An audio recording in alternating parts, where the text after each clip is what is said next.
Well, if you see here behind me, I look like the Jewish Indiana Jones or the Hasidic Indiana Jones.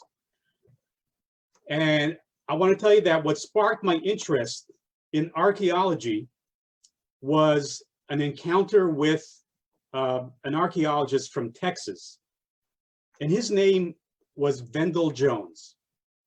And he actually, according to many, was the inspiration behind the Indiana Jones character. And he made it his life's mission to find the lost Ark. Now, as you may be aware, the Ark was never found. He passed away a few years ago, but I had the opportunity to meet him a few times. But I do have he did make some major discoveries in Israel, one of which I have in my possession. So let us transition now. I see I'm going to be joining Rabbi Eber in Jerusalem at the Kotel, the Western Wall.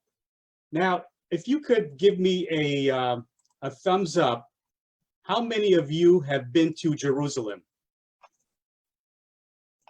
All right, cool. I see more than half of you have been to Jerusalem. And I'm sure you've been at the Western Wall. Now, give me another thumbs up if you have visited a site called the City of David. Excellent. Less than before, I see not all of you who have been to Jerusalem have been to the City of David. As we are going to see in our presentation tonight, the City of David should be on the top of your itinerary when you visit Jerusalem next time. And at the end of this presentation, you'll understand why, you'll appreciate that. Okay, I'm going to share my screen now. The way it's going to work is it's going to be PowerPoint based. So you're going to see a lot of imagery, some short video clips, and here we go.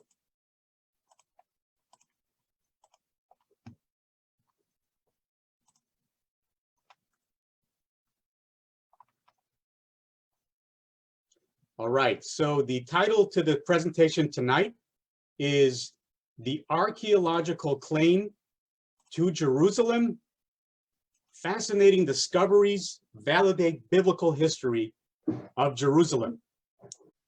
Tonight, I think you will have a newfound appreciation for the history of Jerusalem. So let's begin. The lecture outline tonight is going to be as follows. We are going to begin with the delegitimization campaign of Israel being the land belonging to a Jewish and biblical history. Following that, we're going to introduce a group called the Biblical Minimalists. And this is an extreme group, but it became very popular back in the late 20th century. Following that, we're going to introduce one of the top 10 biblical archaeological discoveries of all time, and that's the Tel Dan Stela. And then we're going to introduce Professor Israel Finkelstein, a very well-known archaeologist, and his low chronology theory. Following that, the very popular archaeologist Eilat Mazar, very prominent archaeologist in Jerusalem, and her discovery of King David's palace. We're going to conclude with the Bulla, which is a direct link to the Bible. Now, I want to tell you that we're now just a few days away from the 9th day of Av. We're in the period known in the Jewish calendar as the 9-day period of mourning leading up to the culmination of being the 9th day of Av, in which we mourn the destruction of Jerusalem and the destruction of both the first and second temple. We're going to, at the conclusion of this presentation, we're going to see some tangible effects at the period of the days leading up to the destruction of Jerusalem and the first temple. So we begin with a new front in the war against Israel. Ever since Israel was established as a modern state in 1948, it's been at the military front. As a matter of fact, at this very moment, there are thousands of missiles pointing at Israel from every direction. And then, of course, there's the economic front. You've probably heard of the term BDS, which stands for boycott, divestment, sanctions, which there is a movement to bring economic sanctions against Israel. But then there's an equally dangerous front, and that's the academic front. And as the New York Times puts it, quote, if you upend historic King David, you can delegitimize modern Israel. Because what you're doing in effect is you're going to the people living in Israel, you're pulling the rug out from under their feet, and you're saying to them, what right do you have to live in this land? As Helen Thomas infamously said about the Jews living in Israel, get the heck out of Palestine, go back to Poland, Germany, and everywhere else you came from. And unfortunately, this idea of questioning the legitimacy of Jews living in Israel is even gaining ground within Israel in what we call the post-Zionist era. So biblical history is under attack. It's becoming more mainstream and more fashionable to criticize Israel's legitimacy. And here's a quote from the Washington Post that is very eye-opening. It says the following, quote, in recent decades, the most accepted view has been that the Bible is more myth than history, particularly its books recounting events that happened centuries earlier, like those relating to David. Now, this is not a tabloid. This is a mainstream US newspaper that states what seems to be the obvious. The Bible is more myth than history. Is that so? We shall see. Then you have the Palestinian revisionism, where, unfortunately for political reasons, the Palestinian leadership claims that biblical history is a Zionist idea to justify dispossessing them. And that's why it's mandatory teaching in Israeli high schools. The Bible is mandatory teaching for political gain. And there are many quotes from various scholars in the Middle East, one more colorful than the next. I'm just going to share with you one of dozens of quotes from an archaeologist at Al-Quds University, a professor of archaeology, and he says the following, quote, the link between the historical evidence and the biblical narration, written much later, is largely missing. There's a kind of a fiction about the 10th century before the Common Era. They try to link whatever they find to the biblical narration.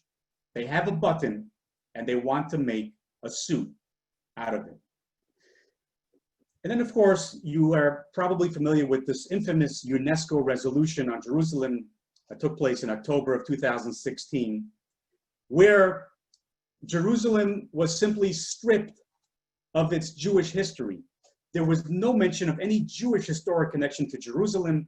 The Temple Mount was simply referred to as the Al-Aqsa Mosque, Al-Haram, Al-Sharif, and its surroundings.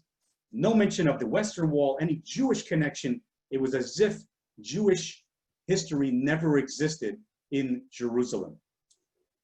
So my friends, just to give you the outline, I gave you earlier the lecture outline. You know, there are so many different discoveries that have been made since the late 19th century relating to the Bible in Jerusalem and in other sites as well throughout Israel. But you know, in tonight's presentation, I'm not going to show you a smorgasbord of various discoveries that were made throughout the decades. Instead, I'm going to focus on the game changers. At least I selected a few of the game changers. And what we're going to do is we're going to bring in a criticism and refute it with an archaeological discovery. And then we're going to bring a more refined criticism and refute that as well. And we're going to conclude with something which is absolutely directly linked to the Bible and our Jewish history. So you've seen the media headlines. Archaeology in Jerusalem, digging up trouble. CBS did a 60-minute special. Can archaeology prove the Bible? And then, of course, you see here on the right a recent National Geographic cover titled Under Jerusalem, New Excavations Reveal the Ancient City and Stoke Modern Tensions. So now we're going to talk about the group called the Biblical Minimalists. And this is their minimalist theory. This is a group that is called the Copenhagen School of Theology. They are primarily centered in Copenhagen, Denmark, and they have branches in other parts of Europe, like in Sheffield, England. And this group, this school of theology, the main premise of this way of thinking is that the biblical narrative is simply a myth. Everything you studied in the Bible in Hebrew school, according to this theory, is simply a myth. It is no different than the King Arthur story. So why is it being taught? Why is it being promoted? Again, it's a bolster to political Zionism. The two main protagonists of these two individuals, Thomas Thompson hails from the United States. Niels Peter Lemke is a Danish scholar. Here's a quote from Thomas Thompson, who wrote a book called The Mythic Past, Biblical Archaeology and the Myth of Israel. This is what he writes about the 10th century before the Common Era. Quote, "There is no evidence of a united monarchy, no evidence of a capital in Jerusalem, or of any coherent unified political force that dominated Western Palestine, let alone an empire of the size the legends describe. We do not have evidence for the existence of kings named Saul, David, or Solomon, nor do we have any evidence for any temple in Jerusalem at this early period." And notice he doesn't mention the Second Temple, because the Second Temple is post-biblical. But anything that appears in the Bible, the way he puts it, in short, the Bible is not a history of anyone's past. And this idea, this has gained momentum throughout the 1970s, the 1980s, and it was even celebrated by the media. It was like a breath of fresh air. Finally, someone comes along and shatters a myth. The Bible is just one large myth. It's all fantasy. And it was celebrated, and it gained steam until it came to a screeching halt in 1993. See, that was the year that the Tel Dan Stela was discovered.